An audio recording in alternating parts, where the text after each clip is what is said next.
Bea Thornton awoke to the gulls shrieking outside her clapboard cottage, the same gulls that had given Gull's Nest its name and its perpetual soundtrack.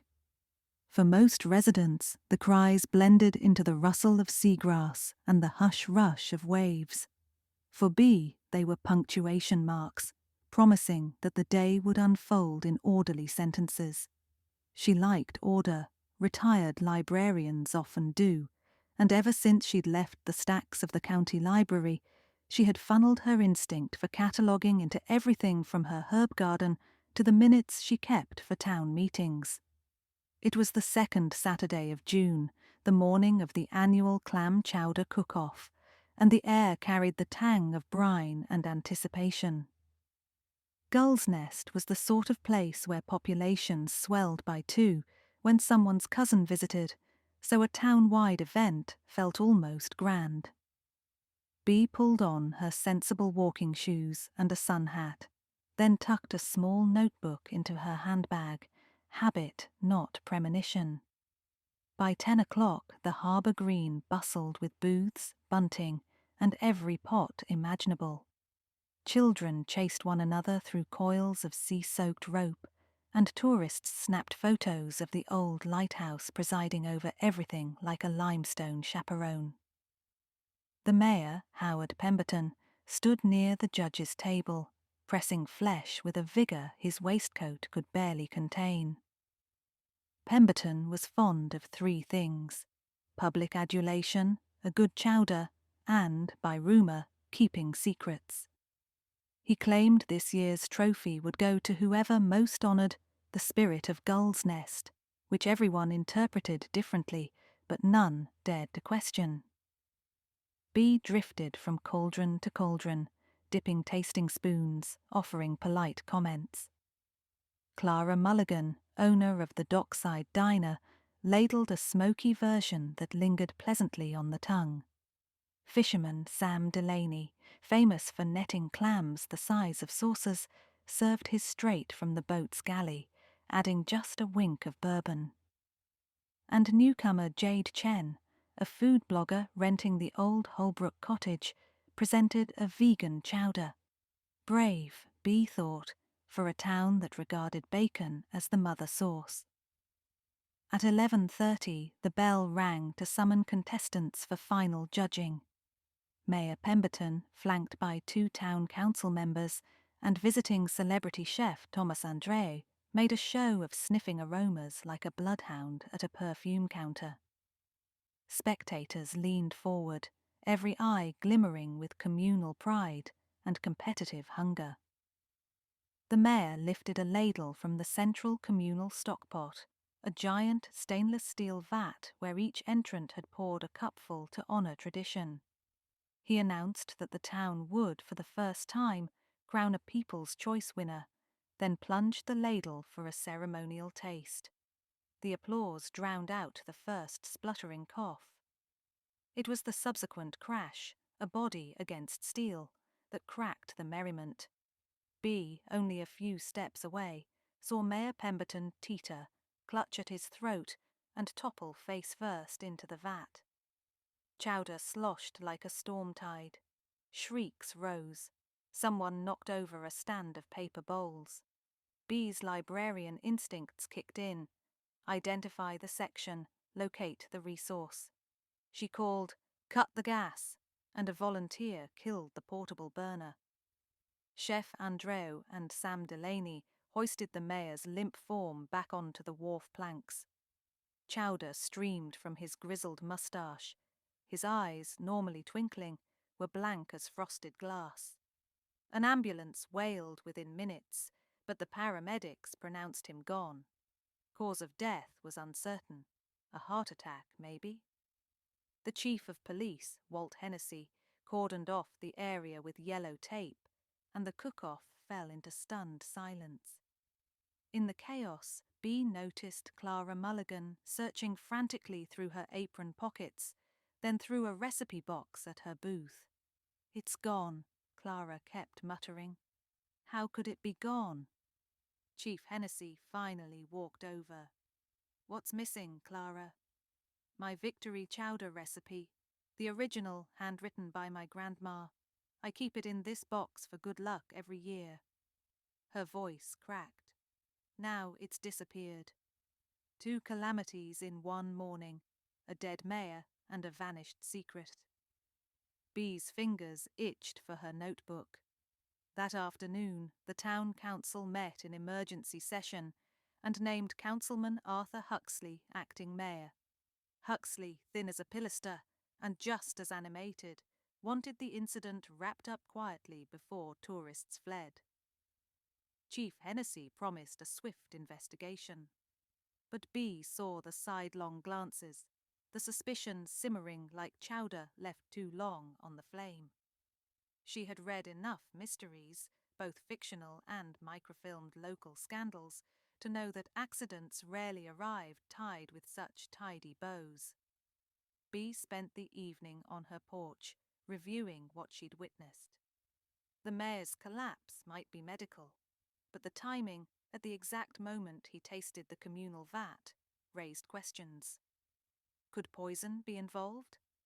And if so, was the theft of Clara's recipe related?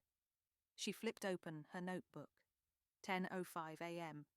Clara argued with Mayor, heard word royalty fees. 10:42 a.m. Sam Delaney absent from booth for mysterious phone call. 10:50 a.m. Jade Chen wandering with camera, took shots inside competitors' tents. 11:15 a.m. Mayor examines locked box at judge's table, places envelope inside pocket. Bee drew an arrow from envelope to a scribble. Recipe? She felt a sprig of excitement. Retirement had left her brain hungry for puzzles, and this was a banquet. Next morning, Bee walked to the harbour. The cook-off tents sagged like ghosts after party guests vanish, and sea fog blurred everything to watercolour. Clara Mulligan sat on an upended bucket, shoulders hunched. "I can't reopen the diner," she said when Bee approached. "Not until the health inspector clears me, and Grandma's recipe, gone." "Tell me about the recipe," Bee prompted. Clara wiped her nose. "It's been in the family for 90 years. Folks say it's the best chowder on the northeast coast. Mayor Pemberton wanted me to sell the rights so some fancy food company could can it." She sniffed. "I refused. He tried again yesterday morning, waiving a contract." "Did anyone else know where you kept the card?" "Only the mayor," Clara murmured, eyes widening as the implication landed. Bee pressed gently. "Where did you last see your recipe?" "In my apron pocket right before the judging. When the commotion started, I must have left it at the booth, but the box was closed." She met Bee's gaze. "You think someone stole it while everyone was gawking at the mayor?" "Maybe," Bee said. Or earlier, she thought. She thanked Clara and headed along the pier to Sam Delaney's trawler. Sam stood on deck spraying nets with a hose. His face, usually sunburned, looked a shade paler. "Rough day yesterday," Bee began. Sam sighed. "Poor Howie." He cleared his throat. "What brings you, Miss Thornton?" "I remembered seeing you step away for a call. Anything important?" "Just my distributor in Portland. Had to adjust delivery times." He avoided eye contact. "Listen, you don't think anyone tampered with that chowder, do you?" Bee studied him. "Do you?" Sam's jaw worked. "I just know I didn't, and I didn't see anyone near the vat except Jade. She was snapping pictures up close." Bee thanked him and jotted, "Sam deflects blame, Jade." The blogger lived in the Holbrook cottage on Seaview Lane. Bee found her on the porch editing photos on a laptop. A mug of green tea steamed beside her. "Oh, hello," Jade beamed. "You're Bee, right? I took a great candid of you sampling chowder." "I'm flattered," Bee said, settling into a wicker chair. "Quite a day yesterday." "Tragic," Jade agreed, dark eyes somber. "My post about it is getting wild traffic, but I'd trade every click to have the mayor alive." "Did you capture the moment he fell?" Jade shook her head. Camera battery died. Figures. B asked about her wanderings. Jade admitted she'd peeked into tents, hunting behind-the-scenes shots. Content is king, she said, but I never touched anything. B noticed a manila folder on the table labelled Sponsor Proposals. Inside were forms bearing the logo of Atlantic Kitchens, the very company rumoured to want Clara's recipe. One letter mentioned potential investors drawn by Jade's viral reach. You were brokering deals? B asked. I'm a connector, Jade said, bristling slightly. Small towns need big stages. Mayor Pemberton understood that. B walked home puzzling over fresh threads, corporate interests, recipe rights, and Jade's marketing hustle. She brewed tea and revisited her notes. The mayor had wanted Clara's recipe, possibly stashing paperwork in his pocket. If he'd gotten hold of the card, motive for theft was clear. But why kill him? Unless the killer wanted the recipe he'd taken, or wanted to silence him before he sold it. Monday morning, the autopsy report arrived. Mayor Howard Pemberton had not suffered a heart attack. The chowder contained lethal amounts of tetrodotoxin, the poison found in improperly prepared pufferfish. Walt Hennessy announced homicide. Gull's Nest reeled. Schoolyard chatter shifted from baseball to deadly fish toxin. Tourism bookings plunged. Acting Mayor Huxley insisted on a swift arrest, and by evening rumours said Walt had his eye on Sam Delaney. After all, who else worked with marine life daily? B doubted it. Sam loved the ocean, but not exotic delicacies. Pufferfish wasn't even legal in local waters. She recalled something from the library's culinary section. Tetrodotoxin was heat-stable, unaffected by cooking. Perfect for chowder. She opened her laptop and searched source tetrodotoxin purchase. Suppliers existed, mostly research labs, and regulations were strict. A food blogger with worldwide contacts might navigate such channels easier than a fisherman, but Jade had no motive to steal Clara's recipe, unless she'd promised Atlantic Kitchens an exclusive. B decided she needed evidence. The key lay in the mayor's personal effects, currently held at the police station. So she visited Walt under pretense of donating old local history volumes. After small talk, she asked about the case. Almost ready to close, Walt said. I'm pressured to make an arrest. Your conscience must weigh heavily, she replied. Remember when we weeded the library shelves? You said accuracy matters more than speed. Walt grunted. What are you thinking? May I see the mayor's belongings? My librarian's eye notices details. He hesitated, then unlocked a cabinet. B examined a watch, wallet, and the envelope she'd seen earlier. Inside was a contract between Clara and Atlantic Kitchens, unsigned. The contract referenced recipe attached as Exhibit C, but Exhibit C was absent. She sniffed the envelope. Faintly, it smelled of lemon and rosemary, Clara's chowder blend. The recipe card must have indeed been with the mayor when he fell, meaning it might have dropped into the vat. Walt, did you retrieve anything else from the chowder? He shook his head. It went straight to the lab as evidence. Why? If the thief's goal was to obtain the recipe, they might have fished it out afterward. That narrowed suspects to anyone who'd lingered while the scene was processed. She remembered Jade photographing the chaos even after paramedics arrived, and Sam helping clean equipment, but also Clara sobbing nearby. B needed to know who had access to the vat once officials hauled it away. She called the state lab, pretending to confirm chain of custody for a library donation, an old trick of sounding officious until people volunteer data.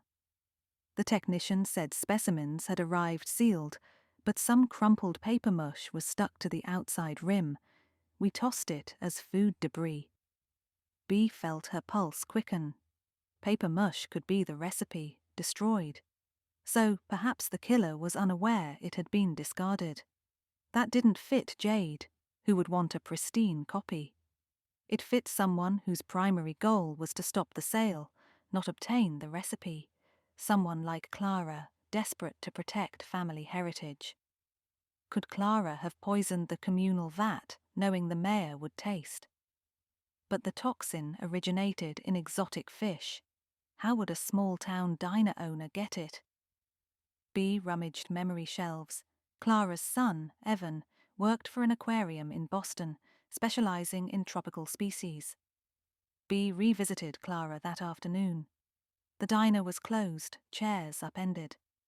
Clara sat alone at the counter, swirling cold coffee. "My condolences," Bea began. "I hear rumors Walt might arrest Sam." Clara's eyes flashed. "Sam? That's ridiculous." "Someone poisoned the chowder," Bea said softly. "If Sam didn't, who did?" Clara's fingers tightened around the mug. Maybe it was an outsider who didn't understand our traditions. "Like Jade?" Clara hesitated, then shook her head. "I don't know." Tears pooled. "I just want Grandma's recipe back." Bea decided to risk a gambit. "I think you have it." Clara stared. "You retrieved it from the vat before police sealed it, but the ink ran. Now it's illegible, so no one can copy it." Bea kept her voice gentle. "But in doing so, Clara, you might have doomed an innocent man." Clara's face crumpled. "I didn't poison anyone." Bea waited. Finally, Clara whispered, "I put the recipe in my apron pocket, but when I went up for judging, the mayor pulled me aside. He threatened a zoning change that would shut my diner unless I signed. He took the card as insurance. I panicked. I thought if I couldn't have it, no one would. So I—" Her shoulders shook. "I tipped a vial into the vat. Evans sent it for research. He said a drop could kill. I only meant to ruin the chowder so the judge would spit it out, embarrass the mayor. I never thought—" "Poison is poison," Bea said. "You knew it could kill." Clara covered her face. "I was out of my mind." Bea sighed. She liked Clara, liked her chowder, and loathed the mayor's bullying. But murder was murder. Still, a librarian's job includes cataloguing every side of a story. She persuaded Clara to accompany her to the police station and confess. Walt Hennessy listened, grave and silent. Clara handed over the broken ink-bled card, a sad petal of history. After she was led away, Walt rubbed his temples. "Hell of a day." "Justice is seldom tidy," Bea said, "but at least it's correctly shelved." Outside, fog lifted to reveal the lighthouse steadfast as ever. Tourists would return, the cook-off would resume, and Gull's Nest would heal, cataloguing this tragedy as one more chapter in its weather-beaten ledger. A week later, the town council debated whether to cancel future cook-offs, but Bea spoke up from her visitor's seat. "Traditions survive by learning from mistakes," she said. "Let's honor safety, transparency, and the spirit of community, not profit." The motion to continue passed by one vote. That evening, Bea walked the shoreline. Gulls wheeled overhead, pages turning in an endless sky-bound book. She savored the quiet, grateful that even in chaos, a retired librarian could still find order, and perhaps a new calling among secrets and salt air.